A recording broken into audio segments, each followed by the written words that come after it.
Votre projet possède de nombreuses propriétés que vous pouvez consulter à partir de l'application Project 2013 et vous verrez même qu'il est possible de modifier ces propriétés.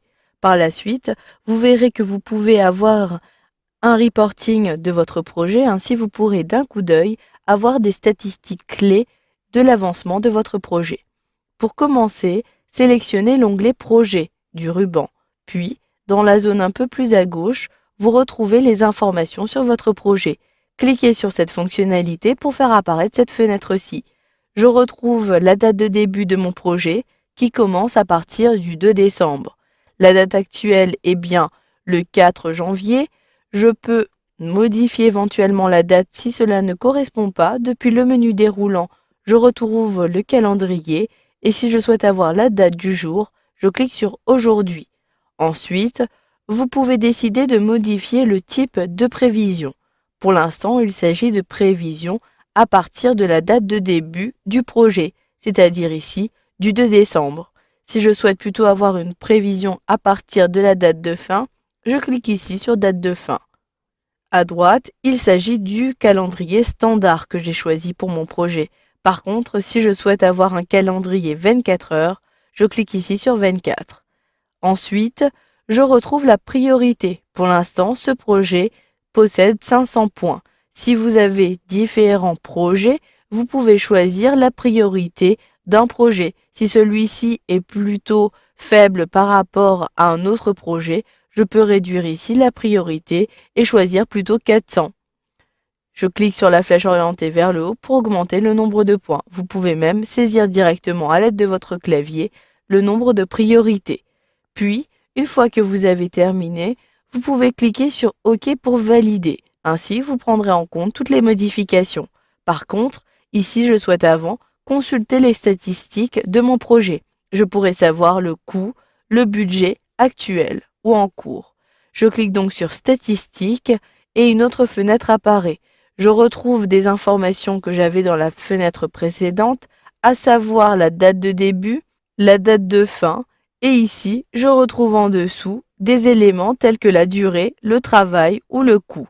Vous pouvez retrouver le coût en cours par rapport au planning de référence réel ou ce qui reste de votre projet. Une fois que vous avez consulté toutes les informations, cliquez ici sur Fermer.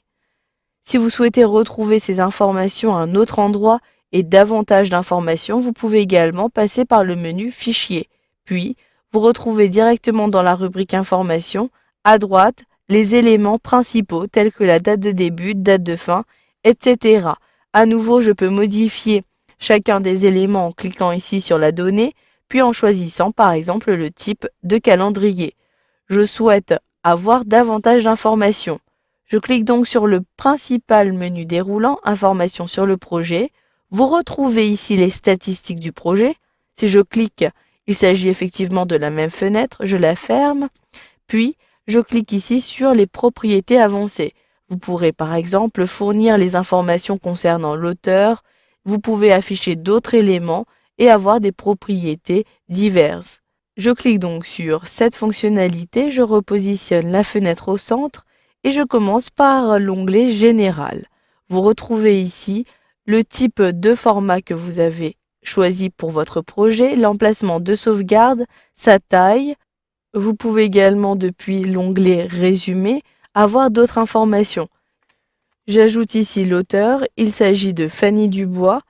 À l'aide de mon clavier, je saisis donc le nom complet. Je peux ajouter le responsable, il s'agit ici d'Hervé Martin. Complétez ainsi de suite les champs en cliquant ici au niveau de la ligne. Une fois que vous avez terminé, vous pouvez jongler d'un onglet à l'autre. Je retrouve les statistiques de mon projet. Si je clique ici, j'ai les éléments concernant le contenu de mon document et je peux même personnaliser les éléments que je souhaite faire apparaître dans le contenu. Je clique sur Personnalisation. Je souhaite par exemple ajouter des autres données. Ici, pour l'instant, j'ai uniquement ces propriétés-ci. Mais si je souhaite, par exemple, ajouter le responsable, je clique ici sur Responsable. Je saisis et je sélectionne dans un premier temps le type de valeur. Pour l'instant, il s'agit bien d'une valeur texte. Je clique ici sur le texte et je saisis le responsable. Il s'agit d'Hervé Martin. Je saisis Hervé Martin, puis je clique ici sur Ajouter. Et automatiquement ici, ma donnée a bien été intégrée dans les propriétés. Par contre, si je souhaite plutôt ajouter des champs que j'ai saisis à l'intérieur de mon projet, je peux également le faire. Pour cela, je dois sélectionner ici Lier au contenu. Depuis ce menu déroulant, je choisis le champ que je souhaite faire apparaître, tel qu'ici par exemple le coût, puis vous pouvez donner un nom à l'élément. Je saisis donc ici directement coût à l'aide de mon clavier. Une fois que j'ai terminé, il me suffit de l'ajouter. Mais comme cet élément apparaît déjà à l'intérieur ici des propriétés, je peux cliquer sur Modifier.